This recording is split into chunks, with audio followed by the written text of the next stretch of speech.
This is more for you, Michael.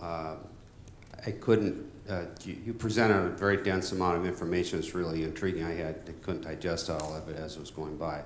One thing I was looking for was how far back you are going in your models, basically to take the models you developed and go back in time. And as best I saw, I think I saw you go back to 1970. Have you used your models to go back a lot further? And if you have not done so, what would incline you or disincline you to do so? Like back to 1900, for example, include both world wars and things like that. Let's see, does this work? Yeah, good. I presume you're talking about the empirical model, which is the one that I presented first, because the other one is just basically a scenario that you could start off at any time, right? Which, in fact, what I didn't mention during the talk is that what I had on the horizontal axis was time, and it was tau plus a certain number of years. And it wasn't, I left it unspecified what tau was. It could have been any point either now or 5 years or 10 years from now, depending on which view you take about when peak oil or some sort of supply reduction might happen. I just wanted to clarify that it was only partly related to your question. As far as the empirical model is concerned,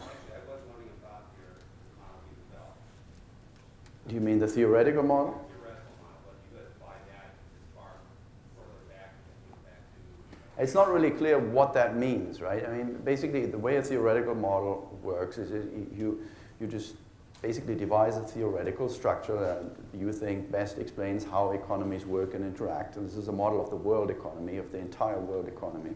And then what you do is you calibrate that model, meaning you assign values to parameters that determine things like the investment share in GDP, the labor share in GDP, the government spending share in GDP, and various elasticities and things like that. And the way we do that at the IMF is we get the very latest data on what those ratios are around the world, and then we put those into the model, and then we can run simulations saying, okay, let's say the economy is in some resting state in 2011, and let's go forward from there, or at some point tau, as I had in that particular kind of, simulation. If you're telling me, what if I had started that whole thing at 1970, well, what I would have to do is to look at the parameters that characterize the world economy in 1970. The ratios would have been different, maybe some elasticities would have been. It's very hard.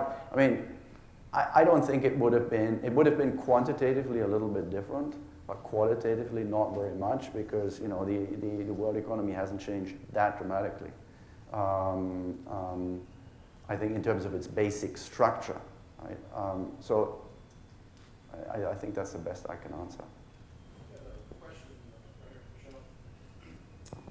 Thank you for the presentations. The price of oil is, of course, a tricky thing, and there's one inequality in the world that you must take into consideration, and that is that there are exporting countries and importing countries, and the price of oil for Europe, for instance, it cannot be too much before the economy crash completely. And you are talking about, I've had a thought many years back that his price could increase, but then I heard the CEO of Airbus that he was asked in 2008 when the price was increasing, what do you think about the future price? And he said, well, I can tell you, if the price ever reached $200 per barrel, there will not exist an airline industry, period.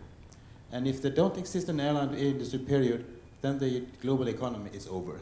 So it's these kind of equalities, must be into the model. Otherwise, it's worth nothing.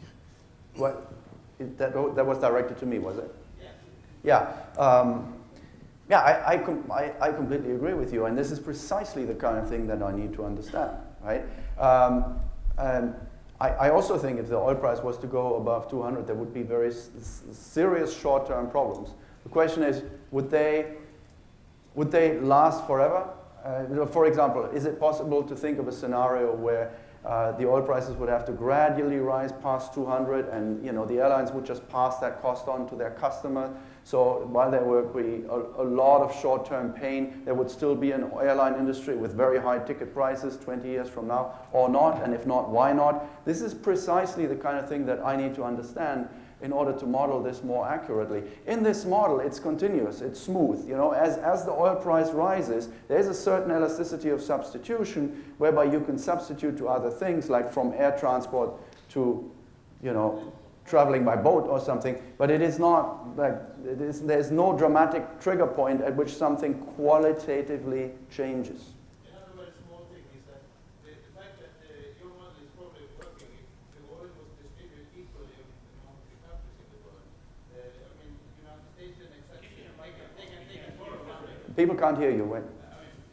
United States is an exception compared to other countries in the world. You can borrow money from all over, and you can spend them without having to pay them back in principle, you know. But Greek cannot do that, and Italy cannot do that, and Sweden cannot do that. And your model, I mean, this equality distribution of oil in the world must also be part of that. Oh, but that is part of the model. I mean, that's there. I mean, basically, we do have a certain budgetary abilities of countries to handle this. What is explicitly part of the model is that there's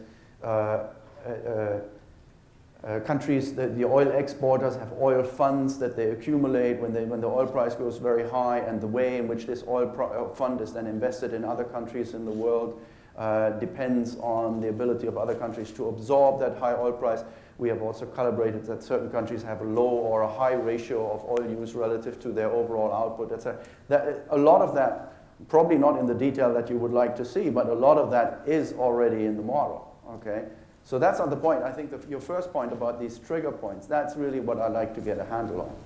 Could I just make a comment on that as well? Because I think these are obviously, they're all dynamic variables. Everything's a moving part. And the problem is whenever you give any kind of presentation, certainly the one I was giving, Michael's model is trying to normalize for all these variables. But you know, you're isolating one variable at a time and assuming the rest of it is static. And the reality is everything moves in real time.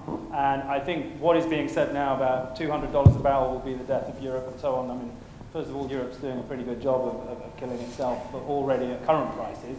And secondly, the airline industry is already in chronic trouble at current prices. But that doesn't mean prices can't go higher.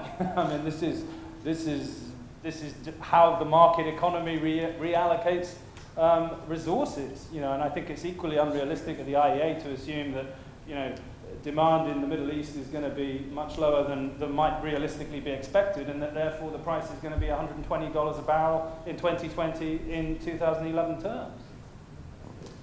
Okay, So I have, thank you for the comment, you know, talking about economists as, you know, shopkeepers of the society. But at the same time, economists hold an enormous sway on the society, which cannot be said of us, the scientists. So therefore, your language from, you know, many vintages is far more important than the language of science or engineering. But having said that, I, as a scientist, know that the world is described by partial differential equations, and I use them in 3D plus time. And so, therefore, economics has to be described by some multidimensional partial differential equations. These equations, then, once they are admitted, do admit discontinuous solutions. And so, therefore, they, for example, you know, admit readily the existence of shocks, right? So, the weak solutions. And so my question to you, and I don't expect you to give me an exact answer, but how, and that betrays my lack of knowledge of economics as it is practiced today, how ready are the economists to deal, you know, with partial differential equations in describing the world, and therefore creating these shocks that Shell is talking about, the discontinuities that must emerge if certain thresholds are exceeded, and certainly things that are ahead of a phenomenon are slower than things that follow, and therefore you create a shock of sorts. And so that's my question, you know, because with the, you know, with the power laws or the formulae that you have on the screen, you can't do that. And they're just continuous reallocation of everything.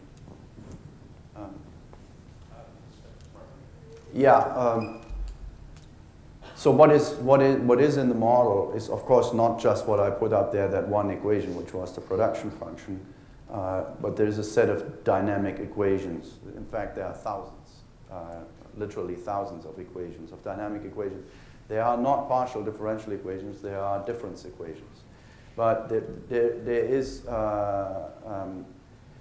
you can represent, we would have severe difficulties doing that in this. I mean, first of all, these models are written in discrete and not in continuous time, and so that's a consideration. But there are always ways to map into to map reality into mathematical equations in different ways. And you could, in this model, for example, introduce some highly nonlinear features, some kinks, that would capture the same thing or something similar to partial differential equations. You just need to be a little creative, and what you need to do is you need to first of all have reality in your mind and not some sort of way out there academic world that has nothing to do with reality.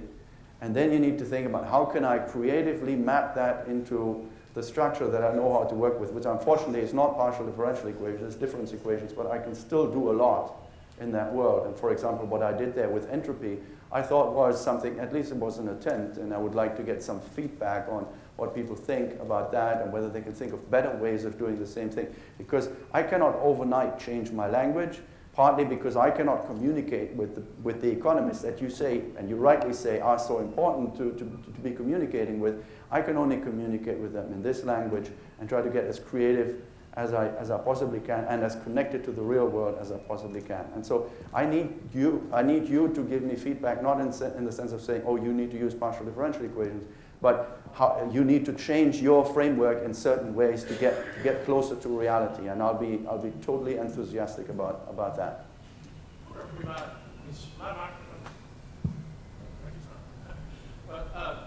Mark and Michael both, I wonder if you might briefly talk about China and India. What if scenario? What if their consumption keeps increasing at anything like current rates out for 5 to 10 years? Mark? Well, I don't do the kind of detailed economic modelling that Michael does for a living, but if their demand keeps rising at the rate it's been rising, and we have these supply pressures that we've been talking about, then I think it's very clear that is going to continue to put upward pressure on oil prices. I mean, I think there's one other area that we didn't get into here. That there's a lot of scope for more energy efficiency. Okay, and that is going to be a key variable, I think, on the demand side going forward. But it's going to have to come in the countries that are oil importers rather than the exporters. There's no pressure on consumers in the OPEC countries and in the major exporting countries to become more efficient in their use of oil the way there is for people who are exposed to the real international price.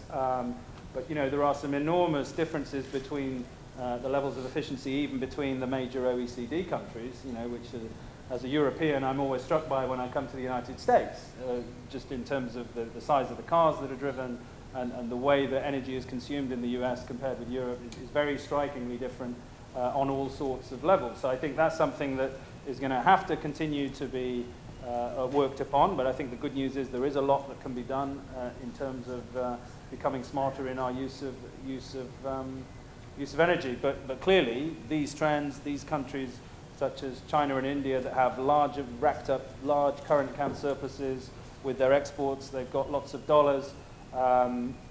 It's easier for them to pay for this oil than it is for Europeans who today, with the devaluation of the depreciation of the euro against the dollar, in Europe today, we're paying the same price for oil that we did in 2008 because the euro has depreciated against the dollar so much. So these are really, it's just going to continue, I think, to reallocate wealth around the world and put more and more pressure on consumers to change their consumption patterns. I don't have any special expertise on that question, except to say the rate at which India and China are going to grow their oil consumption is endogenous. So to say that for some exogenous reason they're going to grow it at some rate I have trouble thinking of the world that way, because what's going to happen to them is endogenous to what happens to everybody else, and that's how our model works. Ron, Swenson, expression. Speaking of India, there's a saying in India that everything works out for the best in the end. If it isn't working out better yet, it's not over yet. So my question to either of you is that if, in fact, this is an end game and all of these countries around the world are in a race to the bottom of the barrel, are there any countries, either in OPEC or outside, that are either seriously in the pathway to get off of oil and to go towards a different kind of economy, or that are even talking about such things? Yeah, I mean, I could say a few words on that. Certainly in Saudi Arabia, in the UAE, they are very conscious. On one level, they're very conscious that the model of consumption they have at the moment is, if not unsustainable in the short term, then at least very harmful to their export revenues. They could be earning a lot more money from exports if they were consuming less at home. So there is a particular emphasis in these countries. There's a lot of academic work being done in these countries on how they can change the structure of the power generation industry and move from oil, a 60% dependence on oil for electricity generation, to either more gas and or nuclear and solar. And solar, of course, there are very few places in the world that are intrinsically better than Saudi Arabia to do solar power. I think the problem is that the potential is there, and if the political will is there as well, that can make a difference over time. But it's very difficult to see how that can make a meaningful difference in the short run to 2020, given, as I said, that they're already in the process of building 6,000 to 7,000 megawatts of new oil-fired generating capacity, and that there is always this short-term institutional inertia in the system that means the system carries on the way it's been going on because that's the easiest thing for everybody to do. And as long as the oil price keeps going up, I mean, this is the paradox. In a way, that the implicit subsidies get higher and higher every year as the oil price goes up. But because the price is going up, people think, well, this is okay. We can still afford this. So it's what's going to be the catalyst for them to really change the model. That's more difficult. So I think it takes time. They're conscious of it, but taking the action is more difficult. I think we've got a question over here. Okay, I read your paper when it came out. It was fantastic, thank you. So the question I have goes along this. Do you not think it's more useful to model the relationship between oil price scenarios and GDP growth? Regular gasoline at $6 in 2015, for example, would shave 2% of U.S. GDP and send the U.S. economy into recession, lowering demand and reducing price. I believe the IMF put it this way: real-world response mechanisms to such extreme increases in oil prices could, in principle, take on two possible forms. One is a much more urgent search for alternatives to oil, reflected in much higher elasticities of substitution. But that cannot happen because, in my view, there are no economic substitutes for oil. Instead, the second form will occur. The other is a much sharper contraction in aggregate demand. The model in its current form is unable to deliver this. If output were to contract far more sharply at the simulated oil prices, the resulting demand destruction would in turn limit the required increase in oil prices.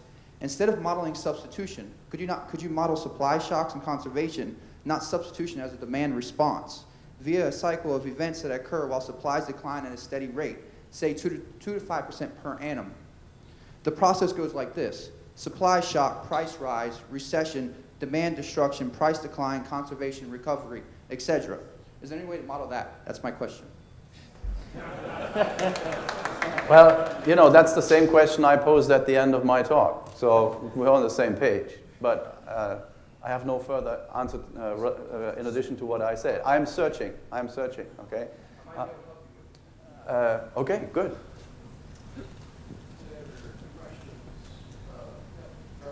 David Murphy, you may not satisfy all your requirements, but David Murphy has made such a model. And if you want to talk to me on Monday about how to get it, but just do a search for David Murphy and, I don't know, some of those keywords. Sure. Yeah, but if you can't find that, I'm Charlie Hall, and I'll move to the references. Sorry.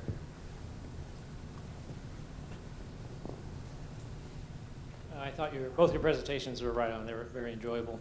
So I think you both pointed out two important things. So substitutability of alternatives and then the demographics. You put those two things together and that sort of hones in on the challenge, I think, in general. Perhaps specifically for Michael, but also for Mark. You show world GDP, and you imply you have the model breaks down country by country, different kinds of elasticities and income distributions. For a growing world GDP, what does it look like for OECD versus others, right? How many of your scenarios show the United States and Europe not growing, but the world grows as a whole? How do we understand that kind of concept, right? What if the world grows in total GDP, but say Europe and the US do not, right? Can you sort of break that out in your model? Or have you thought about how to at least present information in that way? What the model assumes is that there's a common growth rate for the world economy, let's say, I forgot what it was in this case, 2 or 3% real. And then you have basically when the shock hits, then some countries are going to contract relative to that trend. So when you look at the charts in that paper, this is always relative to a trend where they're all growing, right? And some others less. And it's not that we have a model where every single country is represented. We have about 6 regions of the world economy, so we don't break out every single country. Countries that are always there are Japan and the United States. So there are differential responses, yes, if that's what you were asking. I mean, did I understand your question correct?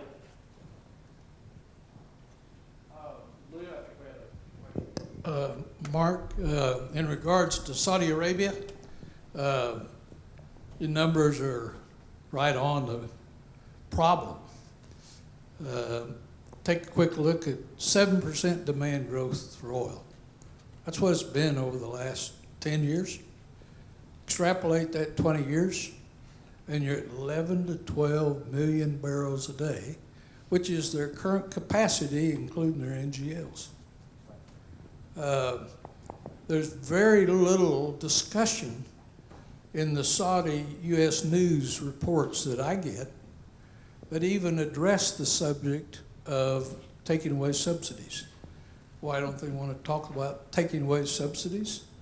It's part of their benevolent giving that keeps the Kingdom of Saudi Arabia in power.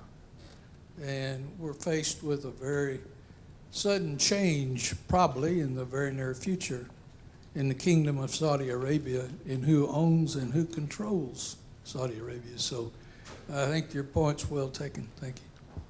Yeah, thank you very much. I mean, we didn't get into I certainly didn't have time, and I'm not expert enough to get into the politics of Saudi Arabia, but clearly that is something that is not at all well understood in the West, and that adds an extra layer of risk onto everything that we've been discussing here. Might add, is this on? Yeah. Lou was the chief petroleum engineer for Saudi Aramco a couple of decades ago. So if you want an inside account from Saudi Arabia, he's in the back room there. And Mark, I wonder if you might, you've talked about net exports to various institutions around the world. I wonder if you might describe the response you get when you bring up the topic. Sure, yeah, so I published a report earlier this year which looked at similar trends to the ones I've been discussing here this afternoon, and so a large part of my job is going out on the road once you've published a report to meet major institutional investors and some of the large corporate companies that invest in energy markets. And I must say I have been very struck by the fact that even amongst some of the largest institutional investors there is a very low degree of awareness of this problem, as Lou was suggesting. It's just not something that is discussed in the mainstream. It's something that people can understand very quickly once you lay it out to them, and something that very clearly makes most people that I've broached this subject with who were not previously familiar with it sit up and take notice very, very quickly. So I think it is a subject whose time has come, and that we are probably going to be hearing a lot more about this in the future. But it's it's shocking to me that this is not more widely discussed, even in news sources that are more specialized in these kinds of areas. There's very little discussion of it. Charlotte's one real quick. Another company, the other big exporter of oil is Russia. Yeah. And in their report, they're saying that the Russian production will go down with 1, 2.5, maybe 3 million barrels. And that is not commented at all in the news and so on. And you see the price, I was kind of shocked that Russia need that kind of price. So what will happen in Russia and Europe and that part also? Well, yeah, I mean, it's a good question. I wish I had the answer. I mean, all you can try and do is point to the pressures and point to the problems. And I think with the exception of US shale oil, I think that's another reason that it's getting so much attention from people, obviously in the US, but it's getting a huge amount of attention in Europe as well. I hear this all the time from European investors, oh, shale oil in the US, this is going to make a big difference. It's one of the very, very few bits of good news that we've had in the oil market over the last 5 or 6 years. So it's understandable that people want to talk about it because almost everywhere else you look, you know, the pressure points are we're really hitting these pressure points. You noted at one point that you were surprised what the consumption patterns were here in the United States when compared to Europe. How much do you attribute the consumption patterns in terms with oil, particularly with respect to oil, to the EU's 2020 by 2020 plan and its gas tax? Right. Well, the tax is hugely important. So the numbers are very roughly every citizen in the European Union consumes about 10 barrels of oil per capita per year. And in the US, that number is about 22. And in Canada, it's 24, and in Australia. So Australia, Canada, the US are all very similar, and they're similar in other ways. You know, they're very big countries. They have lower population density than Europe, less public transportation, probably less extreme temperature variations. Certainly that's true in Canada. So there are lots of historical, structural reasons why these patterns are different, and the pattern of economic development over many decades has had a big role to play in that. But I think the tax issue is a very important one. You know, in Europe, every gallon of petrol or gasoline that we pay for, 2/3 of the price goes to the government. You know, 2/3 of the price is tax, and in the US it's about 15% on average. So that does make a huge difference. And again, it shows you when there is an incentive for consumers to become more efficient, the price signal is what leads you to become more efficient. So the 2020 targets are having now an impact as well, but I think so far most of the difference is explained by the factors I just set out. Got one or two more questions. Oh yes, the two ladies right here. Go ahead, and Gail. Gail, follow up. I was just going to ask about, you know, in the U.S. we see all these kinds of manipulations being done to try to keep the GDP high. I presume there aren't too many other countries that can do this kind of thing, but it seems like in calibrating your models, the GDP you're looking at to some extent is not a real fixed number. It's a number that varies with the amount of debt and the amount of QE this and QE that and low interest rates and whatever else they've come up with. And this has been happening now in different forms for several years. So even for calibrating models, the GDP number is not a fixed certain number. It's a number that they're working with. I'm afraid I can't answer that question. Manipulation of numbers, I don't want to get into it. I'm sorry. Our final question. Yeah, you've talked about those consumption behavior differences between the US and Europe and their role in maybe, you know, changing things. I've lived quite a bit in Europe, and I know, okay, it's good to be energy efficient, but we all know that the more energy efficient we become, the more money we'll have, the more I'll consume other things. I mean, if I have a fridge, an energy efficient fridge today, I mean, I'll buy a second one. If I have an energy efficient car, I'll travel, you know, because I'll have more money. So what do you think the role of the rebound effect in this? And is this like a plausible condition for that? Yeah, well, I mean, I'm not a great expert on the academic literature on the rebound effect. Michael's probably more familiar with that than I am. But certainly, I mean, so far it has held good. But I think, again, we're kind of reaching the point where there's, more and more of everybody's disposable income, I think, is going to be going on energy in the future. And so you're going to be forced to retain those savings more and more over time, I think. But, one of the other problems is there's more and more gadgets out there that use electricity. And that's been another massive driver of increased, certainly electricity consumption. The fact that people there seem to be televisions absolutely in every public space you go now, and whether it's airports or bars or pubs, so there are screens everywhere, there are gadgets everywhere. I mean, the rebound effect does take its toll there, but I think there's still a huge amount of savings that can be made and that will have to be made in the future. That wraps up our first afternoon session, and how about another round of applause for the two excellent speakers.